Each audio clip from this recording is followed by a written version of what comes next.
This is the stable I'm making, O-scale, and I'm doing a whitewash. I'll put this on.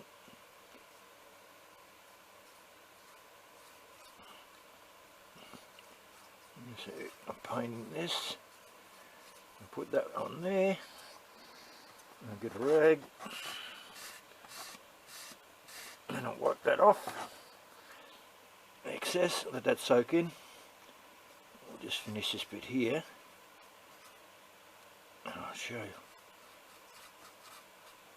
the difference. I've already stained this with washes of brown shoe dye and black. You see some of the stain for the black along there where water gets into the wood and stains it pretty heavily. So we just get a paint and rub it off. So you see what's going on there compared to the other side.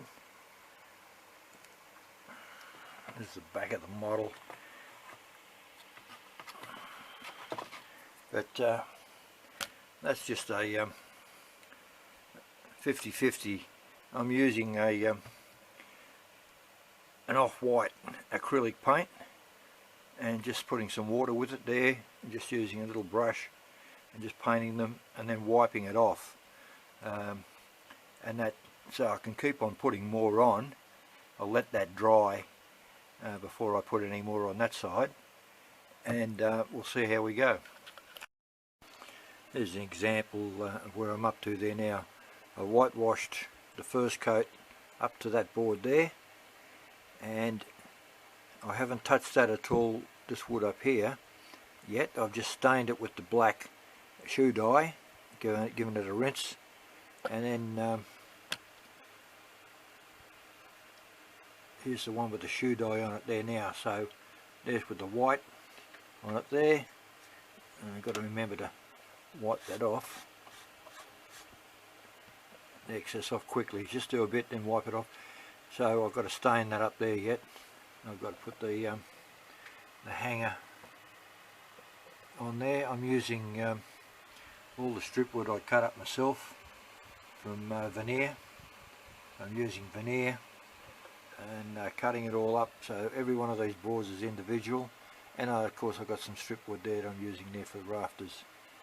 But that's going to be the front, and take the hay upstairs, and I'll keep going with this paint.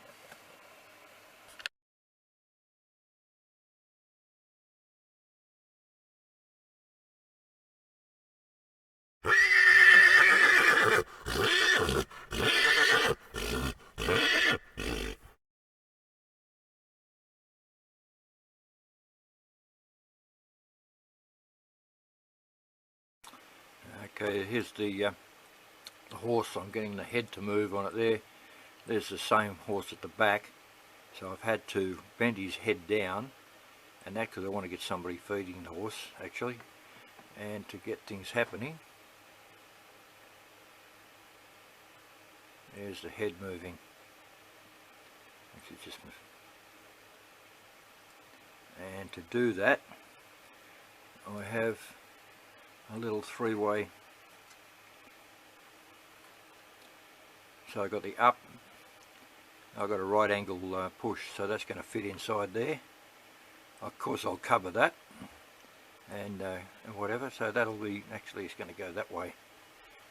So the hole on the top there, this side, is going to be doing the pushing, and the hole on that side is going to be the up and down, because I have already drilled a hole up his leg here. So we're ready to go with him to get his head moving. So he's going to be over at a stall over here. I haven't built the gates, the barn doors yet.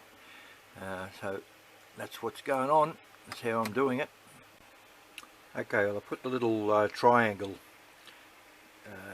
90-degree crank in there, and I put two little brass bits of tube either side for the shaft that I've I had soldered onto. So we move it. Now the vertical coming up his leg is going to be pushing this, so we get his head to move. Have a neigh. Now that's where we're up to at the moment. Just letting the glue dry in there properly. It's just a matter of taking your time. That's where we're up to. Okay, we've got the vertical and the horizontal working there now. So we get the horse can move. You see that little right angle, little triangle that I put in there with 3 holes in it. One pushing up, centre one with the bearing, and the top one pushing his head. I'll just cover that and I'll put a mane on him.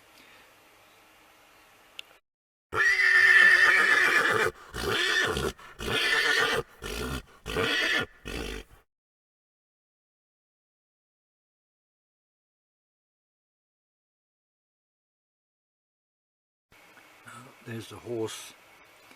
I just popped him in there to test him out. I've put some string, little short bits of string that I've cut off to make his mane, and we're going to have him mounted in there. And he's got some hay to eat there.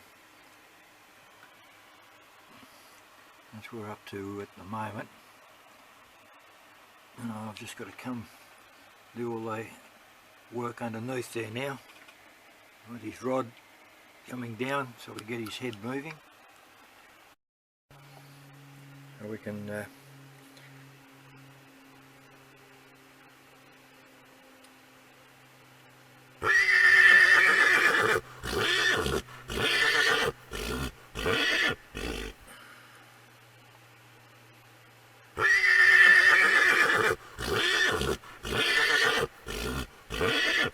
there's the head moving. We just got the hay out of the way.